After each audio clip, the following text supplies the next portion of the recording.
Hello, this is going to be the worked out solutions for the moron series practice.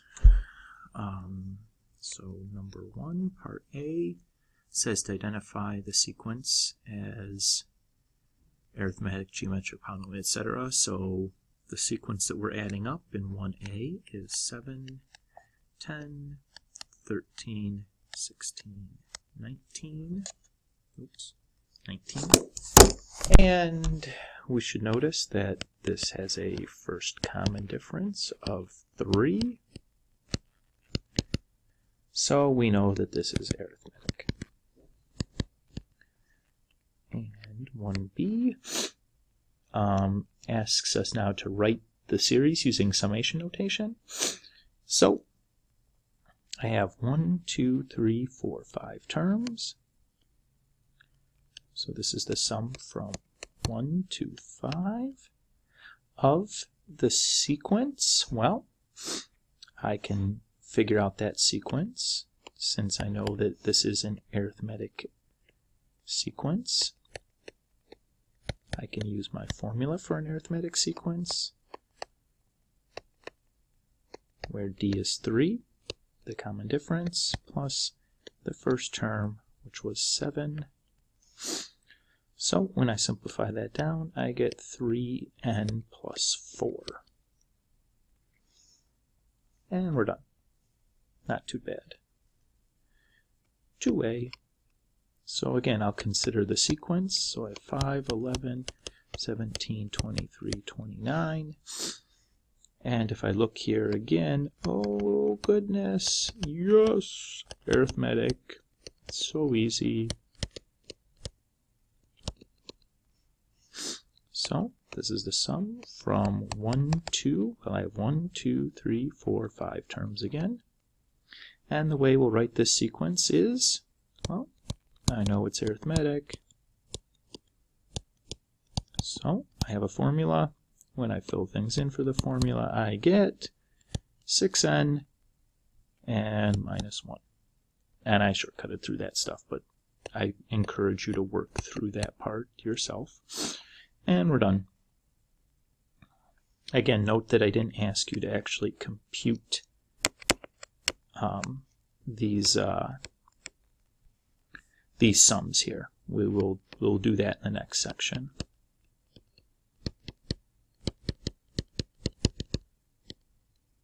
And oops, I wanted to write this as a sequence, right? So we're looking at the sequence. 5, 7, and again, shocking, arithmetic.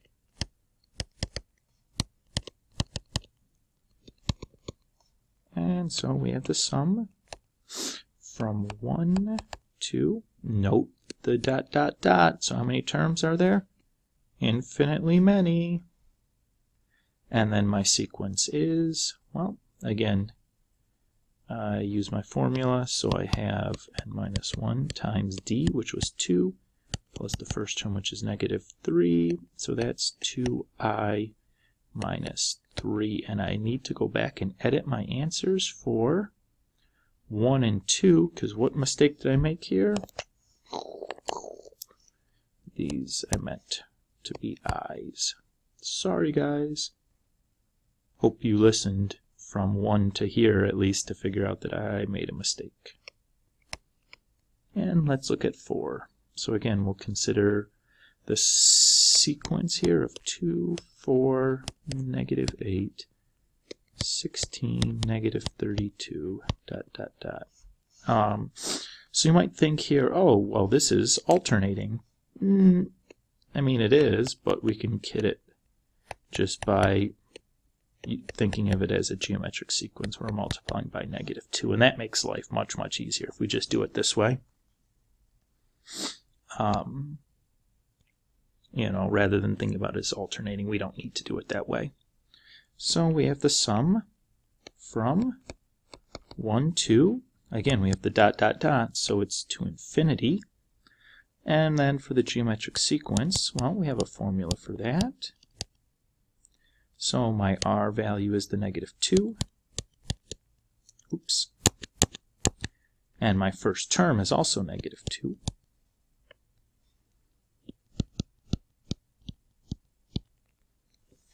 And I notice that I have a -2 to the first. So if I multiply these together, when their bases are the same but the exponents are different, I add the exponents. So 1 plus n minus 1 gives me n. Except I don't want to put an n there because my index value variable is I. So let's put an I there. I did it again, folks. And I guess I haven't been labeling these as B's. This is part B anyways. You guys know what I'm doing here. 5a. So we have our sequence 3, 10, 17, 24, 31, ... Ooh, brother, this is not arithmetic, right? Oh, I lied, it is. We're just adding 7. I don't know what I was thinking when I said it wasn't. It was. I lied.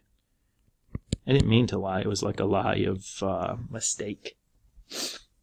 Misunderstanding? I don't know. Something. Anyways.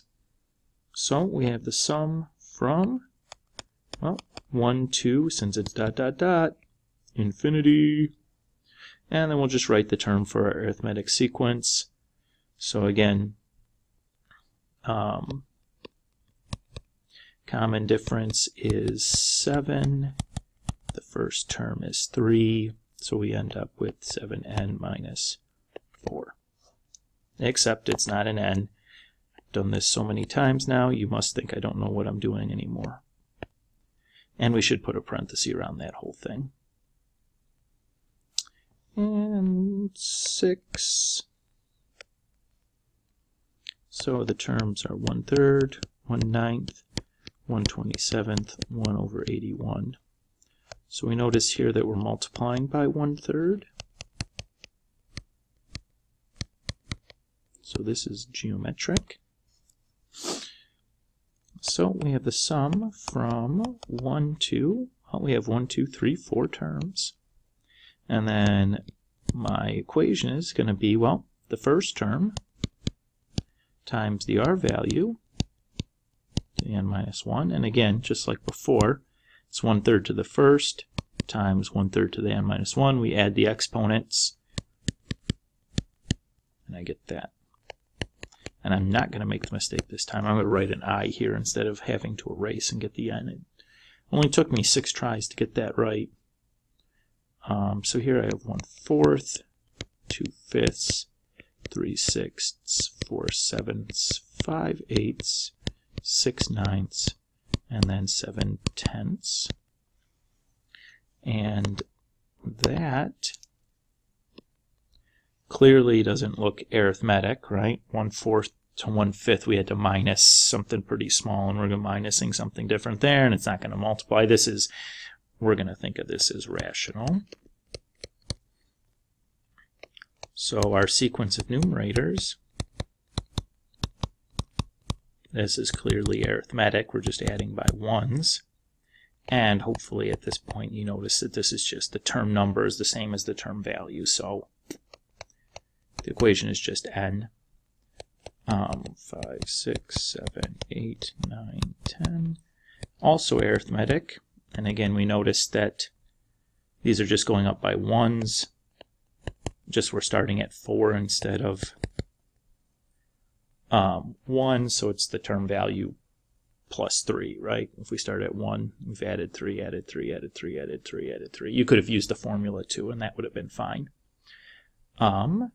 So this tells us then we have the sum from 1 to 1, 2, 3, 4, 5, 6, 7 terms. And we have n, not n, caught myself early that time, I over I plus 3. And we'll put that whole thing in parentheses. It doesn't, because it's a fraction, it doesn't, I guess, technically need to be, but probably good that we do it.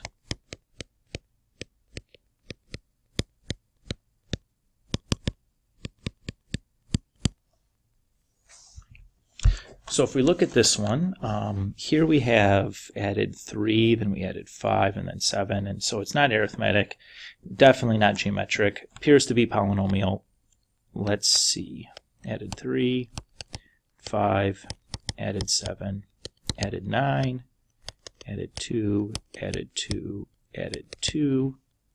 So this is polynomial. It is a second degree polynomial.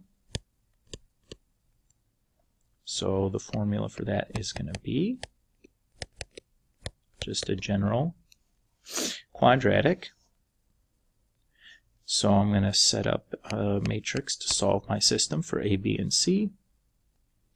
So first term, when I plug 1 in for n, I get 1 squared, or 1a, 1 times b, 1c, and then that gives me the first term, -1.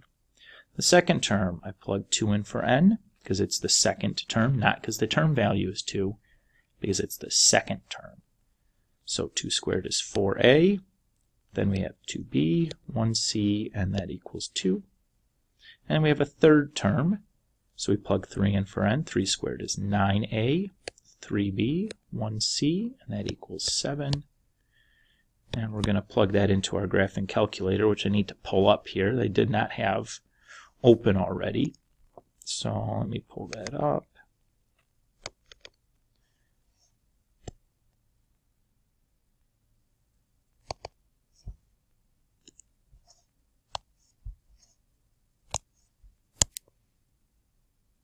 Okay. So get rid of all that stuff. So second matrix, we'll retrieve the rref command. And we're going to do that to one of these matrices. So I'm going to do it, I'm going to make mine in matrix 2. I have 3 rows and 4 columns. So the first row is 3 1s and then a -1. And we have 4, 2, 1, 2. We have 9, 3, 1, 7, 7. Okay. Exit out of there. Back in. Retrieve that matrix B. Run that calculator. And we get 1, 0, 0, 1, 0, 1, 0, 0, 0, 0, oops, 1, and then it's -2. So that tells me then that sequence is 1n squared plus 0bn minus 2. So I'm going to have the sum from I equals 1 to something of I squared minus 2. The problem is we got to go all the way out to 167. I need to know what term number 167 is, so I know what's going to go on top of my sum. To figure out the term number, well, I know the term value is 167, and I know that's n has to equal n squared minus 2, where n is the term number. So I can just solve this for n. So when we square root both sides, I get n equals plus or minus 13. If we think about this too, the inputs that we're allowed to have into a sequence have to be non-negative, right? We didn't input negative values into our sequence, so if we're going from 1, we're obviously not going to go from 1 to -13. That doesn't make a lot of sense. We're be counting backwards or whatever, so we're just going to go 1 to 13. And there's my final answer. That one was a tricky one. I saved it for last because it was so sneaky. Now we'll work on the next section. So the first one asks me to, we're doing the sum from 1 to infinity of -6 over 3 over 2 I to the minus 1. So first wants to identify this as arithmetic, geometric, or polynomial. Well, I look at this. This is of the form geometric, so that was easy. And since it's an infinite geometric series, and the r value is bigger than 1, right? This is the r. I know that this diverges, and that's all I have to do. So again, I had an infinite geometric series. and the r value was greater than 1, and that tells me it goes to plus or minus infinity. I don't care which. In fact, I don't even write it equals plus or minus infinity. I just write diverges and I'm done. Oops, I guess that was part C I did. Part B is infinite. I'm sorry. Right, it's an infinite series because of that. Okay, I'll try to do better on this next one. So I'm just going to go down the page. I know I didn't really number these, so that's maybe kind of confusing, but the format really goes to crap if I try to number these. So part A, 7i, well that is, you might think it's polynomial, and you could think of it as polynomial. You could do it like a polynomial. I'm going to think about it as arithmetic though. And it's okay to do it as a polynomial. It's like it's going to work out if you use the polynomial formulas. But this is finite, because the upper bound there is not infinity. And then to evaluate this, well, I can use my formula for arithmetic sequence, or arithmetic series, excuse me, which is this. So in my case, I have 5 times 7 times 1, because I'm plugging 1 into my sequence for the first term. And then the fifth term I'm going to get by plugging 5 into my sequence over 2. And I guess we should fire up the calculator to take care of that, because I'm not sure I want to try to do that in my head.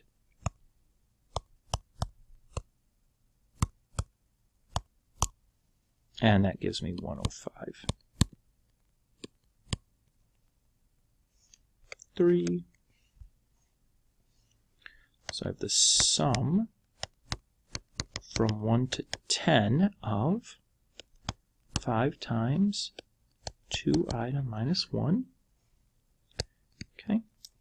So again, we notice this is of the form geometric. Again, we have an exponent, I in the exponent, so that's a good indicator that it's geometric.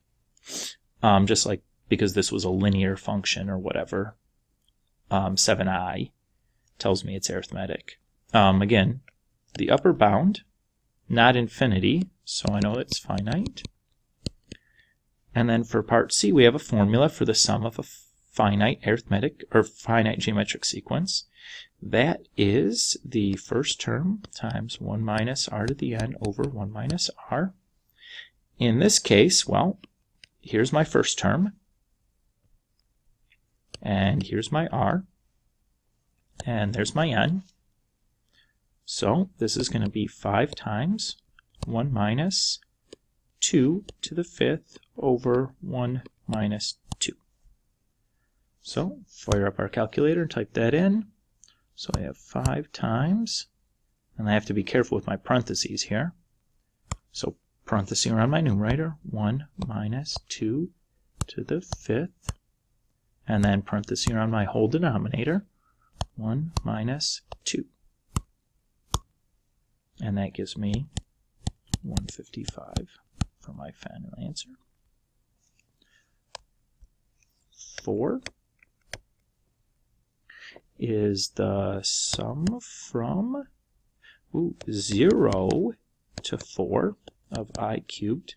Now, this is a polynomial, right, because it's to the third.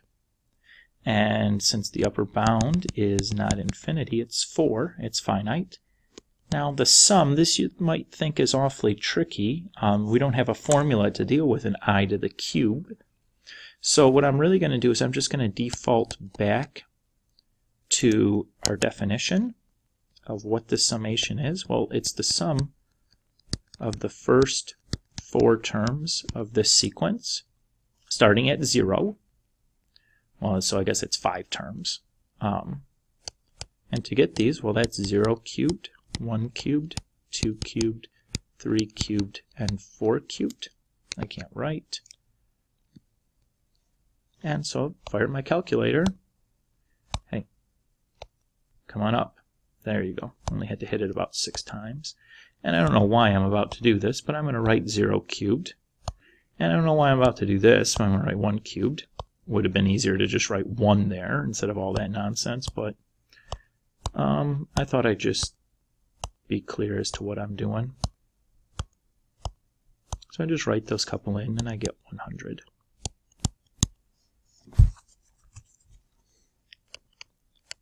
And because the upper bound was small, it was not inconvenient to do it that way. Now, if that upper bound was like 10,000, I would have wanted to stab myself in the eye, and it probably would have been worth our while to try to come up with a formula there. But thankfully, it wasn't too difficult, so I just did it by hand using the definition of what that summation was actually talking about. So let's look at this. So again, we have I in the exponent, so it's a geometric series.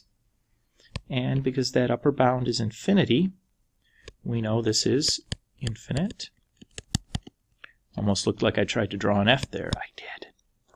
And then, so we have an infinite geometric series, and the R value here is less than 1. So we can do this. This converges. So we have a formula. It says the sum is the first term. Let me write it the same way we did in class, over 1 minus R. So in this case, we have 2. That's the first term.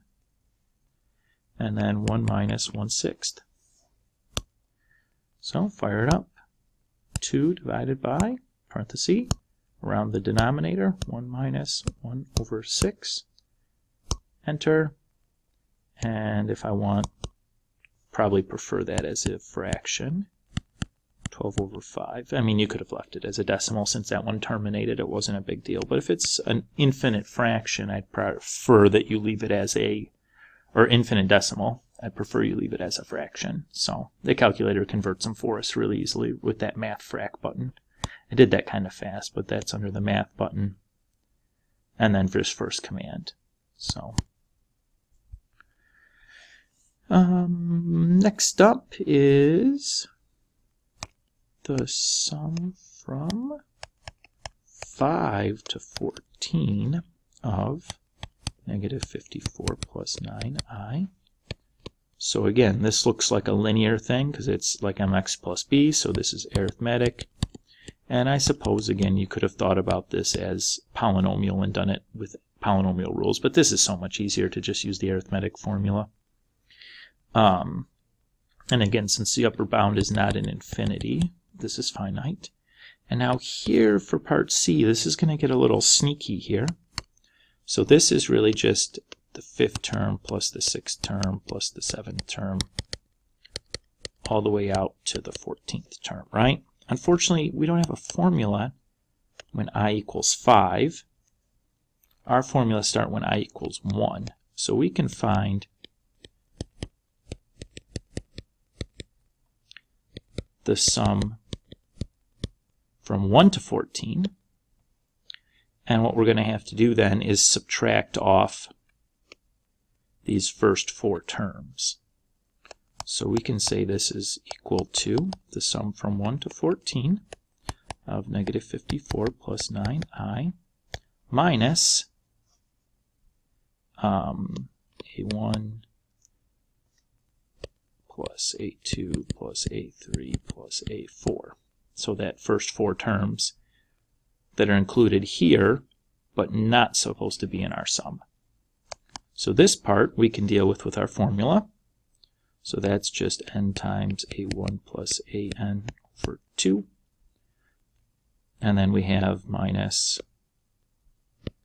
and I'll put a negative around here, so negative 54 plus 9 times 1.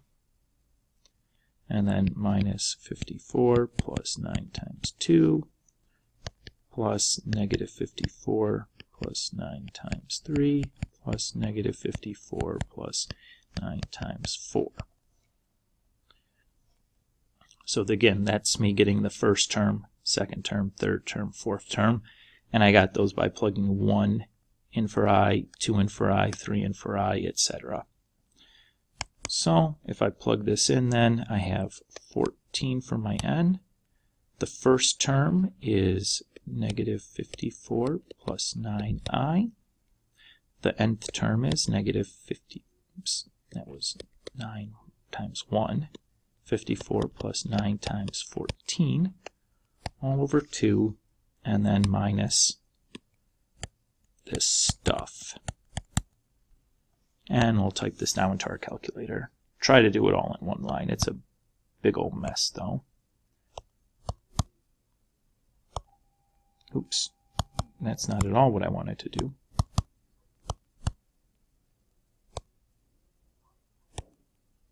Yeah, 54 plus 9 times 14 divided by 2 minus, parenthesis, negative 54 plus 9 minus 54 plus 9 times 2 minus 54 plus 9 times 3 minus 54 plus 9 times 4.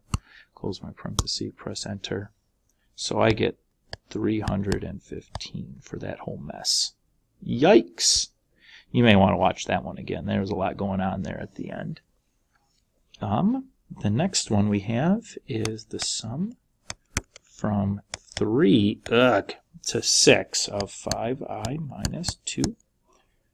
So again, I notice this is arithmetic. And I notice that since this is not infinity, this is finite. And to do this now, this is really just the third term plus the fourth term plus the fifth term plus the sixth term. You know what? It might be easier just to do this by hand rather than try to use one of the formulas. In fact, that's what I think I am going to do. So it's just 5 times 3 minus 2 plus 5 times 4 minus 2 plus 5 times 5 minus 2 plus 5 times, my mouth got faster than my pen there, 5 times 6 minus 2. And that's a 6, believe it or not, 6. So just fire up the old Calky McKelkersons.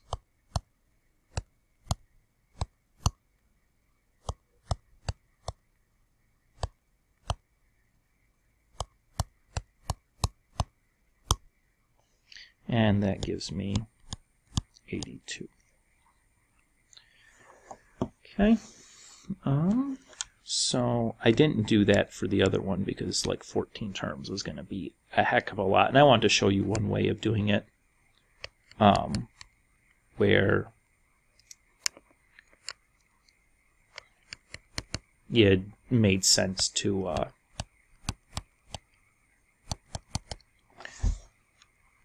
rewrite the formula like that, because I guarantee you're going to get one on the test where you're going to want to do that, and it's going to be, the upper bound is going to be a number that you're not going to be able to write all the terms out and be able to finish in time. Like I'll have like 10,000 or something in the upper bound just to be a jerk. Anyways, let's move on to this next one. So again, look at this. Oh, geometric sequence.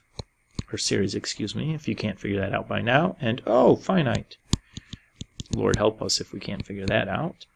And let's look now. So, because it's a finite geometric sequence, we have a formula for that.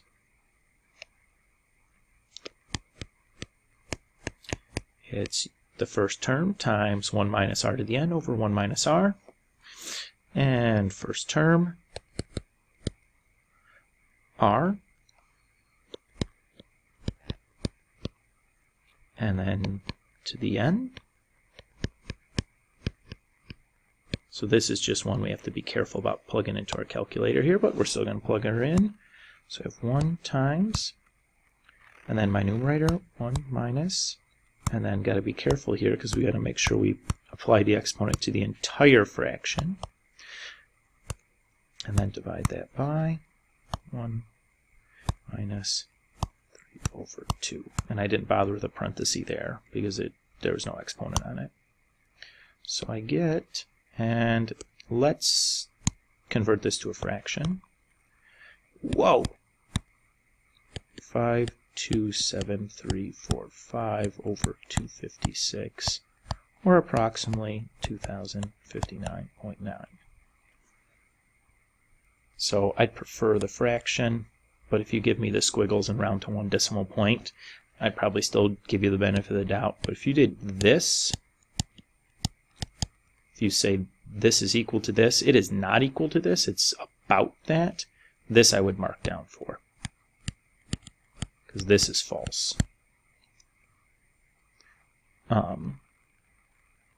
And when I say mark down, I mean like on a test or a quiz or whatever. Okay. Next up, the sum from 3 to infinity. 3? 72 minus 6i. So again, we look at this. This is arithmetic. And this is infinite. And infinite arithmetic sequence, or series, excuse me, infinite arithmetic series, they all diverge. I don't even care about that 3 down there. Diverge, yay! Got away with not having to mess around with that thing. We're almost done. Almost, we're getting close. I can't wait to be done. And to the I. Okay. So again, we look at this. I in the exponent. Geometrics. 7 is my upper bound. Finite. Now here is where we get into a little bit of trouble. We have this 0 down here instead of a 1. So we're going to have the 0th term plus this. Oops. It's 1 over 2. And so the 0th term is easy enough to get. I'm just going to plug 0 in for I. Well, that's 12 times 1/2 to the 0, which is just 12 times 1, which is just 12. And then we'll use our formula here. So the first term is not 12, because you notice that up here, this is not I minus 1. So we're actually going to have to plug 1 in for I to get the first term. So the first term is actually 6, right? 12 times 1/2 to the first, which is just 12 times 1/2, which is just 6. And then we have 1 minus r to the 7th over 1 minus r. So 12 plus 6 times 1 minus, and then make sure we put the parenthesis around this fraction, to the 7th, divided by 1 minus 1/2. And that gives us this kooky looking fraction. Let's help us out there though. That's 765 over 32, which is approximately 23.9. And, oh, we're almost there. Last one. And it's a doozy. Of course it is.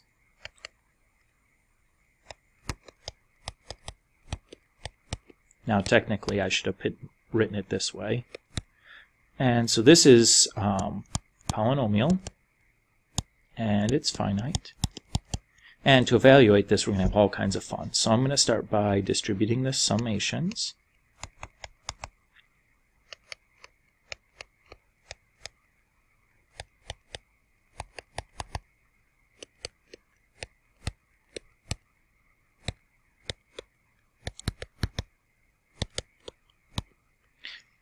And then we'll pull the constants out front. So there's a constant of 2 on that sequence. And there's a constant of 3 on that sequence. And there's a constant of 5 on that sequence. And when I said sequences there, I meant series each one of those times. That's pretty dumb. Now we've gotten these sums into a form that we can handle with our formulas. And unfortunately, I think I kind of forgot what the formula is for this. So what do we have? We have n times n plus 1 times 2n plus 1, I think, over 6. And then we have 3, and then we have n times n plus 1 over 2, and then minus 5 times n. And in each one of these cases, n is 100. And then I'm just going to make a note over here. This is, you may want to double check what that formula was.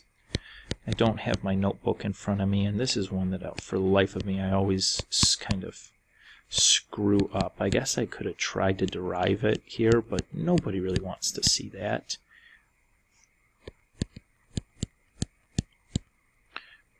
Okay, and so let's plug this all in now. I guess we should have written equals there and all those steps.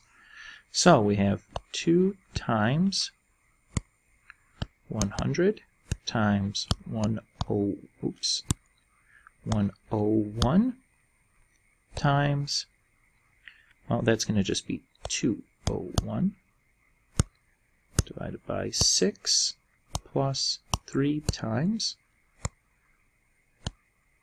100 times 101 divided by 2 minus 5 times 100. So my answer is 69,1350, or 691,350. That's part C, and we're done.